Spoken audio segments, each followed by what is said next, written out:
मेरी माँ ने बताया था कि एक बार माता लक्ष्मी ने श्री विष्णु से यही प्रश्न पूछा था। प्रभु विष्णु ने उन्हें एक दृश्य दिखाया जिसमें एक गाय दलदल में फंसी हुई थी। एक चोर को उधर से जाना था। वो चोर वो गाय के ऊपर पांव रखकर दलदल पार करके चला गया और उस दिन उस चोर को 4 स्वर्ण मुद्राएं मिली। फिर कुछ ही समय बाद वहां से एक निर्धन वृद्ध ब्राह्मण निकले। गाय को मृत्यु के मुंह में देखकर उनसे सहा नहीं गया। अशक्त होने के बाद भी उन्होंने अपना पूरा बल लगाया और एक रस्सी की सहायता से उस गाय की प्राण रक्षा कर ली। पर इस प्रयास से वो स्वयं नीचे गिर गए और उनके घुटनों में चोट लग गई। पर ऐसा क्यों? जिसने बुरा कर्म किया उसे पारिश्रमिक मिला और जिसने अच्छे कर्म किए उसे दंड। माता लक्ष्मी ने भी प्रभु विष्णु से यही प्रश्न किया। तब प्रभु विष्णु ने बताया कि उस दिन उस चोर के भाग्य में बहुत अधिक स्वर्ण था, पर कुकर्म के कारण उसे केवल 4 मुद्राएं मिली और दूसरी ओर उन ब्राह्मण के भाग्य में मृत्यु थी।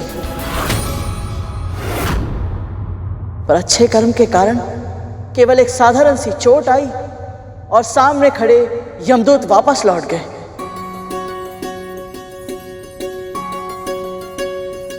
गरुड़, तुमने हमारे सभी प्रश्नों के सटीक उत्तर दिए। तुम इस परीक्षा में सफल हुए। हम तुमसे अति प्रसन्न हैं और वरदान देना चाहता हूं। बोलो, तुम्हारे हृदय की सबसे प्रबल इच्छा क्या है? हमारी ओर से छोटी सी भेंट स्वीकार कीजिए और हमें आशीर्वाद दीजिए।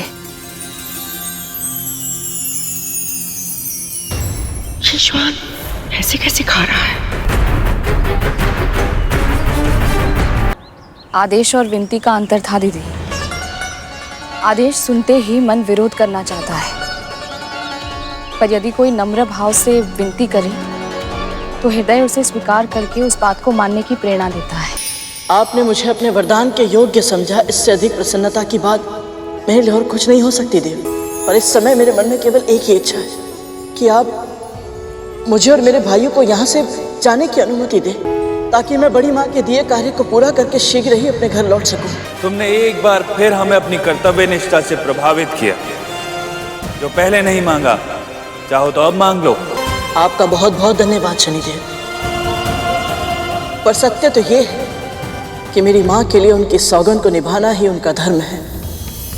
वो कभी अपने वचनों से पीछे नहीं हटेंगी। जब तक बड़ी माँ स्वयं उन्हें दास्ता से मुक्त नहीं कर देती, मेरी माँ अपने आप को मुक्त नहीं मानेंगी।